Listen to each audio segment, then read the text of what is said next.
കേരളത്തിലെ digital divide കുറച്ച ഏറ്റവും കേന്ദ്ര ഗവൺമെൻറ് തന്നെ പല അവാർഡുകളും നമ്മുടെ കേരള സർക്കാർ നേടിക്കൊടുത്ത അക്ഷയ കേന്ദ്രങ്ങളുടെ ശോചനീയമായ അവസ്ഥയുടെ ഭാഗമായിട്ടാണ് ഞങ്ങൾക്ക് സംരംഭകർക്ക് ഒരുമിച്ച് കൊണ്ടുവരുന്നത്.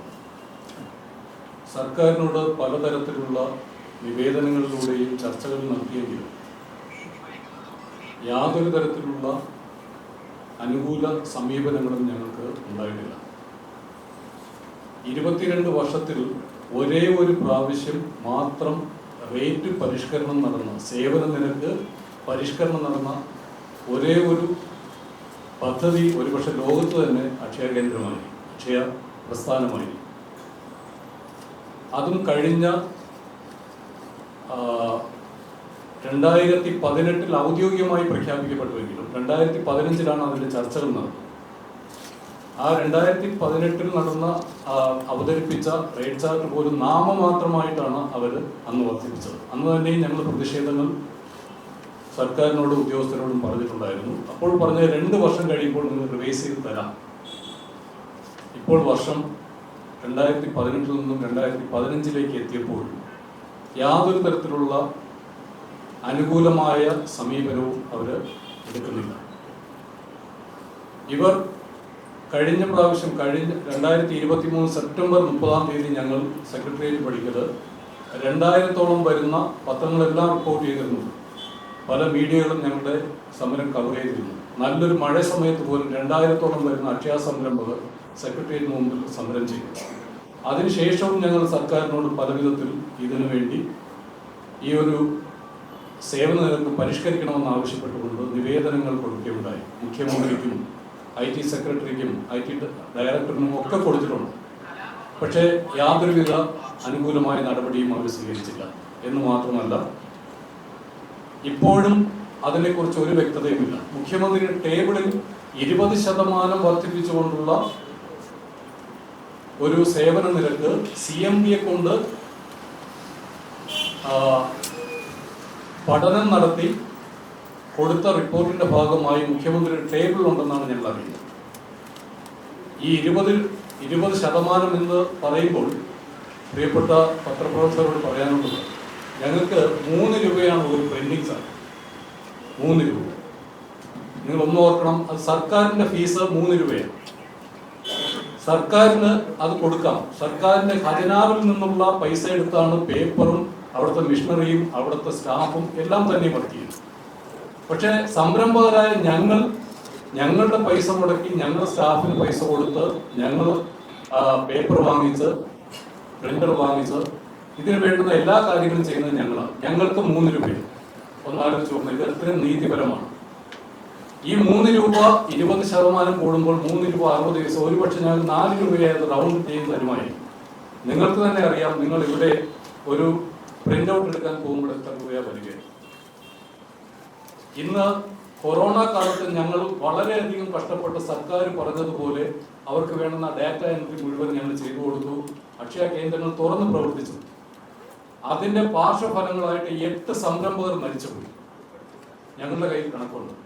ഈ 8 സംരംഭകർക്ക് ഞങ്ങൾ സാമ്പത്തിക സഹായം കൊടുത്താണ് 5 ലക്ഷം രൂപ വീതം ഞങ്ങൾ കണ്ടെത്തിയാണ് കൊടുത്തത്. ഞങ്ങളുടെ സംഘടന സർക്കാരിൽ നിന്ന് 1 രൂപ പോലും, അന്ന് പക്ഷികൾക്കും മൃഗങ്ങൾക്ക് പോലും സർക്കാർ സഹായങ്ങൾ നൽകി അവരെ സംരക്ഷിച്ചു എന്ന് അവകാശപ്പെടുമ്പോൾ സർക്കാരിന്റെ ഭാഗമായി നിന്ന അക്ഷയ കേന്ദ്രങ്ങൾക്ക് 1 രൂപ പോലും തരാൻ സർക്കാർ ദയവ് കാണിച്ചില്ല. അതുകൂടാതെ ഇപ്പോഴും 3000-ഓളം വരുന്ന അക്ഷയ കേന്ദ്രങ്ങൾ ഇവിടെയുണ്ട്. ഈ 3000-ഓളം വരുന്ന അക്ഷയ കേന്ദ്രങ്ങളിൽ 40% അക്ഷയ കേന്ദ്രങ്ങൾ അടച്ചുപൂട്ടുന്ന ഭീഷണിയിലാണ്. കൃത്യമായ ഒരു കണക്കാണ് ഞാൻ പറയുന്നത്. ഞങ്ങൾ ഇതിനെക്കുറിച്ച് നന്നായി പഠിച്ചിട്ടുള്ളതാണ്. 40% അക്ഷയ കേന്ദ്രങ്ങൾ അടച്ചുപൂട്ടൽ ഭീഷണിയിലാണ്. അതിന് കാരണം വ്യാപകമായി വന്ന വ്യാജ കേന്ദ്രങ്ങൾ. അവർ യഥേഷ്ടം പൈസ വാങ്ങിച്ച് അവർക്ക് എന്ത് വേണമെങ്കിലും ചെയ്യാം. പക്ഷേ അക്ഷയയ്ക്ക് നിശ്ചയിച്ചിട്ടുള്ള സേവനങ്ങൾക്ക് നിന്നും ഒരു 5 രൂപ, ഇന്നത്തെ കാലത്തിൽ ഒരു 5 രൂപ കൂടുതൽ വാങ്ങിച്ചാൽ പോലും ഞങ്ങൾക്കെതിരെ പരാതിയുണ്ട്, അതിനെതിരെ അന്വേഷണമുണ്ട്, അതിനെതിരെ നടപടിയുണ്ട്. പക്ഷെ ഈ വ്യാജ കേന്ദ്രങ്ങൾക്കെതിരെ യാതൊരു തരത്തിലുള്ള പരാതിയില്ല. അവർ ചെയ്യുന്ന തെറ്റ് പോലും അക്ഷയക്കാരാണ് ചെയ്യുന്നതെന്ന് കംപ്ലൈന്റുകൾ പോയിട്ടുണ്ട്. അങ്ങനെ എത്രയോ പരാതികൾ ഞങ്ങൾ തെളിയിച്ചു. ചില പത്രമാധ്യമങ്ങളിൽ പോലും അവർ വാങ്ങിയ ഫീസ് അക്ഷയ വാങ്ങിച്ചു എന്ന് പറഞ്ഞപ്പോൾ ഞങ്ങൾ അത് കണ്ടുപിടിച്ച് ആ പത്രത്തിൽ തീർച്ചയായിട്ടും അത് തിരുത്ത് തന്നെ ഞങ്ങൾ പഠിപ്പിച്ചിട്ടുണ്ട്. അപ്പൊ ഇത്തരത്തിലുള്ള വെല്ലുവിളികൾ ഞങ്ങൾ നേരിടുകയാണ്. അത് മാത്രമല്ല, സർക്കാരിന്റെ എല്ലാ പദ്ധതികളും, ഓൺലൈൻ പദ്ധതികളും അക്ഷയ കേന്ദ്രങ്ങളിലൂടെ മാത്രമേ നടപ്പിലാക്കപ്പെടാവൂന്നും അത് വാണിജ്യാടിസ്ഥാനത്തിൽ കാശ് വാങ്ങിക്കാൻ പറ്റുന്നത് അക്ഷയക്കാണെന്നും സർക്കാരിന്റെ ഉത്തരവുണ്ട്. പക്ഷെ മറ്റുള്ള ഇതുപോലുള്ള വ്യാജ കേന്ദ്രങ്ങൾ ഇത്തരത്തിലുള്ള ഓൺലൈൻ സർവീസ് ചെയ്യുന്നതിനെ ഇവിടെ നിയന്ത്രിക്കാൻ നിയമം അനുശാസിക്കുന്നുണ്ടെങ്കിലും അത് നടപ്പിലാക്കപ്പെടുന്നില്ല. ഒരു ഉദ്യോഗസ്ഥരും അതിനെതിരെ നടപടിയെടുക്കുന്നില്ല. ഞങ്ങൾ അതിന് ഇവിടുത്തെ 140 MLA-മാരെയും കണ്ട് ഞങ്ങൾ നിവേദനങ്ങൾ കൊടുത്തിരുന്നു. ഇപ്പോൾ ഞങ്ങൾ എല്ലാ സർക്കാർ ഓഫീസുകളിലും സർക്കാരിന്റെ ഉത്തരവും കോടതി ഉത്തരവുകളും ഞങ്ങൾ കൊണ്ടെത്തിച്ചുകൊണ്ട് അവരെയും ഇത് ബോധവൽക്കരിപ്പിക്കാൻ ഞങ്ങൾ ശ്രമിക്കുകയാണ്. പക്ഷെ ഇത്രത്തോളമൊക്കെ നമ്മൾ ചെയ്യുമ്പോഴും ഇവിടെ നമുക്കറിയാം, പൊതുജനങ്ങൾക്ക് ചെയ്യുവാൻ കൊടുത്തിരിക്കുന്ന ആ സിറ്റിസൺ ലോഗിനിൽ കയറിയാണ് ഈ വ്യാജ കേന്ദ്രങ്ങളെല്ലാം തന്നെയും ചെയ്യുന്നത്. ഇതിനെ നിയന്ത്രിക്കുവാനോ അവർക്കൊരു റേറ്റിന്റെ കാര്യത്തിൽ സർക്കാരിന് യാതൊരു നിയന്ത്രണവുമില്ലാതെയോ പോകുന്ന ഒരവസ്ഥയാണ് ഇവിടെ കാണുന്നത്. അപ്പൊ ഇത്തരത്തിൽ ഇപ്പോൾ സർക്കാരിന്റെ റേറ്റ് നിശ്ചയിച്ചുകൊണ്ടുള്ള ഒരു സംവിധാനത്തിൽ നിന്നുകൊണ്ട് ഞങ്ങൾക്ക് പ്രവർത്തിച്ച് മുന്നോട്ട് പോകാൻ പറ്റാത്ത അവസ്ഥയിലും സംരംഭകരുടെ പ്രശ്നങ്ങളെ സർക്കാരിന് മുമ്പിൽ അവതരിപ്പിച്ചിട്ട് യാതൊരു തരത്തിലുള്ള അനുകൂല നടപടി ഇല്ലാത്തതിന്റെ പശ്ചാത്തലത്തിലുമാണ് ഞങ്ങൾക്ക് വീണ്ടും ഞങ്ങൾ സമരമാർഗത്തിലേക്ക് വരുന്നത്. ഞങ്ങൾ കരിദിനം ആചരിച്ചിട്ടുണ്ട്, സെന്റർ അടച്ചിട്ട് ആചരിച്ചിട്ടുണ്ട്, കൂടുതൽ പ്രവർത്തിച്ച് ഞങ്ങൾ പ്രതിഷേധം അറിയിച്ചിട്ടുണ്ട്. പിന്നെ അത് കഴിഞ്ഞിട്ട് സെക്രട്ടേറിയറ്റിൽ ഞങ്ങൾ സമരം ചെയ്യുന്നു. ഇപ്പോൾ IT മിഷനിലേക്ക് ഞങ്ങൾ സമരം ചെയ്യുകയാണ്. ഇതിൽ ബഹുമാനപ്പെട്ട പ്രതിപക്ഷ നേതാവ് VD സതീശൻ അവരോടാണ് ഉദ്ഘാടനം ചെയ്യുന്നത്.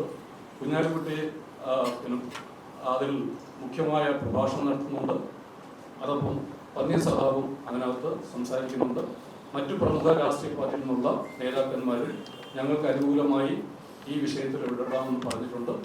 അതോടൊപ്പം പത്രമാധ്യമങ്ങളിലും ഞങ്ങൾക്ക് റിക്വസ്റ്റ് ചെയ്യാനുള്ളത്, ഞങ്ങൾ ചെയ്യുന്ന ചെറിയ ചെറിയ പിഴവുകൾ അത് എല്ലാ രംഗത്തുമുണ്ട്. നിങ്ങൾക്ക് ആലോചിച്ചാൽ അറിയാം. ഞങ്ങളുടെ സ്ഥാപനത്തിൽ കള്ളന്മാരെ പോലെ ഇരുന്ന് ജോലി ചെയ്യുവാൻ ഇടയാക്കുന്ന ഇവിടുത്തെ നിയമം എല്ലാം ഞങ്ങളാണ് കൊടുക്കുന്നത്. റെന്റ് ആയിക്കോട്ടെ, സ്റ്റാഫ് സാലറി ആയിക്കോട്ടെ, ഇലക്ട്രിസിറ്റി ആയിക്കോട്ടെ, സ്റ്റേഷനറി ആയിക്കോട്ടെ, അവിടുത്തെ കമ്പ്യൂട്ടറുകൾ, സർക്കാരിൽ നിന്ന് 1 രൂപ പോലും ഞങ്ങൾക്ക് ആനുകൂല്യങ്ങളില്ല. സ്വന്തം കയ്യിൽ നിന്ന് ചെലവഴിച്ചുകൊണ്ടാണ് അക്ഷയ സംരംഭങ്ങൾ നടത്തുന്നത്. പലപ്പോഴും നമ്മൾ ഉന്നത ഉദ്യോഗസ്ഥർക്ക് പോലും അവർ പോലും കരുതുന്നത് ഞങ്ങൾ സർക്കാരിന് എന്തോ ഞങ്ങൾക്ക് ഫണ്ട് തരുന്നുണ്ട്. ഞങ്ങൾ ഫണ്ട് തരുന്നില്ല. സർക്കാർ പക്ഷെ ഫണ്ട് അനുവദിക്കുന്നുണ്ട്. ഒരു വർഷത്തിൽ ഏകദേശം 5 കോടി രൂപയോളം അക്ഷയ പ്രോജക്റ്റിന് വേണ്ടി അവര് അനുവദിക്കുന്നുണ്ട്. ആ അനുവദിക്കുന്ന കാശ് 108ഓളം വരുന്ന ഉദ്യോഗസ്ഥർക്ക് ശമ്പളം കൊടുക്കാൻ വേണ്ടിയാണ് ഉപയോഗിക്കുന്നത്. 1 രൂപ പോലും ഞങ്ങൾക്ക് കിട്ടിയിട്ടില്ല. നിങ്ങൾക്ക് വേണമെങ്കിൽ അന്വേഷിച്ചാൽ അറിയാം. ഇതാണ് ഞങ്ങളുടെ അവസ്ഥ. ഇതിന് എല്ലാ പത്രമാധ്യമങ്ങളും ഞങ്ങളുടെ അവസ്ഥ കൂടെ ഒന്ന് പരിഗണിക്കണം. ഞങ്ങൾ സാധാരണപ്പെട്ട മനുഷ്യരാണ്. ഏതാണ്ട് 10-20,000 പേർക്ക് ഞങ്ങൾ ജോലി കൊടുക്കുന്നു.